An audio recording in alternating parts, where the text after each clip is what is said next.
नमस्कार, आपका स्वागत है।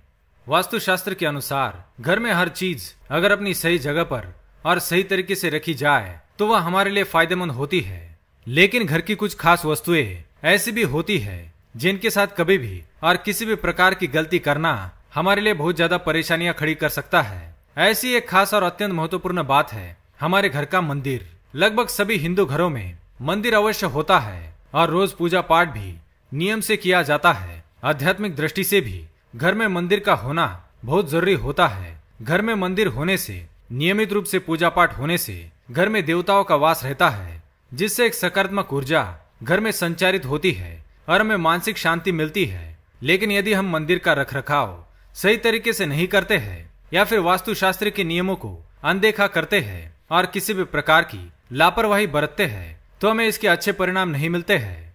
आज हम इसी विषय पर चर्चा करेंगे। हमें अपने घर में मंदिर को कैसे और किस दिशा में रखना चाहिए। घर में मंदिर से संबंधित वास्तुशास्त्र के कौन से नियमों का पालन करना आवश्यक है, और सबसे खास बात कि यदि हमारे मंदिर में किसी देवता की मूर्ति टूट जाती है यानी खंडित हो जाती है तो इसका क्या परिणाम भुगतना पड़ता है और इसके उपाय में हमें क्या करना चाहिए। तो चलिए जान लेते हैं। अगर आपने चैनल को अभी तक सब्सक्राइब नहीं किया है तो इसे सब्सक्राइब कर लीजिए ताकि आप ऐसे आध्यात्मिक जानकारी वाले वीडियो देख सके। साथ ही वीडियो को एक लाइक जरूर करें। पहली बात, घर के ईशान्य कोण में देवताओं का अधिष्ठान होता है, इसलिए इस दिशा में हमेशा शुद्धता और सात्विकता रहती है। यह दिशा अत्यंत शुभ और पवित्र मानी जाती है, इसलिए घर का मंदिर ईशान्य दिशा में ही होना चाहिए। दूसरी बात, दक्षिण दिशा की दीवार से चिपकाकर या नैऋत्य दिशा में मंदिर को भूलकर भी रखना नहीं चाहिए, नहीं तो इसके परिणाम अच्छे नहीं होते हैं। घर के दक्षिण दीवार पर देवी देवताओं के चित्र भी लगाना अनुचित माना गया है। नैऋत्य दिशा थोड़ी अशुभ प्रभाव की होती है, इसलिए धार्मिक कार्यों के लिए यह बिल्कुल भी उपयुक्त दिशा नहीं है। तीसरी बात, अपने घर के मंदिर में अन्य देवी देवताओं के साथ अपने कुल देवी देवता की मूर्ति या तस्वीर अवश्य होनी चाहिए और उनकी नित्य उपासना भी जरूर होनी चाहिए, नहीं तो हमें उनकी कृपा से वंचित रहना पड़ेगा। चौथी बात, मंदिर में कम से कम देवी देवताओं की मूर्तियां रखे। एक ही देवता की दो या दो से अधिक मूर्तियां कभी ना रखे। खड़े हुए, सीधी सूंड वाले या नाचते हुए गणपति की मूर्ति, तांडव नृत्य करते हुए या रुद्रावतार वाले शिवजी और माता का भी रौद्र रूप नहीं होना चाहिए।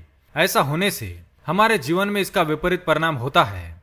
पांचवी बात, मंदिर में सुबह शाम दोनों समय पूजा आराधना होनी चाहिए। धूप दीप जलाना चाहिए और नियमित रूप से नैवेद्य अर्पित होना चाहिए। तो ये थे मंदिर से संबंधित कुछ खास और महत्वपूर्ण नियम। अब हम जानते हैं यदि मंदिर में कोई मूर्ति टूटती है तो हमें क्या करना चाहिए।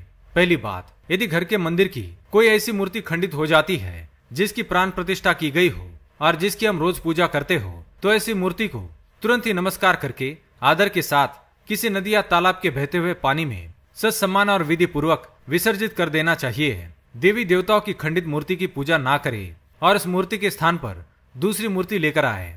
दूसरी बात, यदि खंडित मूर्ति को नदी या तालाब में विसर्जित करना संभव नहीं है तो उसे पीपल के वृक्ष के नीचे रख देना चाहिए। तीसरी बात, यदि आपके घर में किसी भी देवी देवताओं की फोटो तो आप उस फोटो को फाड़कर फेंके नहीं बल्कि जला दें। खंडित मूर्ति या तस्वीर में दैवत्व भी समाप्त हो चुका रहता है, इसलिए आप उसे जला सकते हैं। हाँ, लेकिन इससे जो भी राख बनेगी आप उस राख को भी बहते हुए पानी में प्रवाहित कर दे या उसे भी पीपल के वृक्ष के नीचे डाल दे। चौथी बात, यदि आपके घर के मंदिर की कोई मूर्ति अपने आप खंडित हो जाती है तो इस बात को लेकर मन में किसी भी प्रकार का डर, शंका या संदेह ना रखे।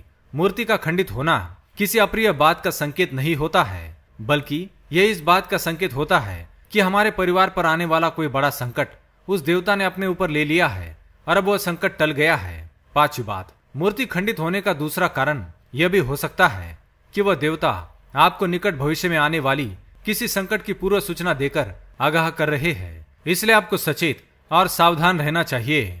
छठी बात, हमारे घर में भगवान की जो मूर्तियां हम यूं ही शौक से लेकर आते हैं या हमें गिफ्ट में मिलती है और हम उन मूर्तियों को केवल सजावट के लिए इस्तेमाल करते हैं तो भी उन मूर्तियों को खंडित होने पर उनका विधि पूर्वक विसर्जन करना चाहिए।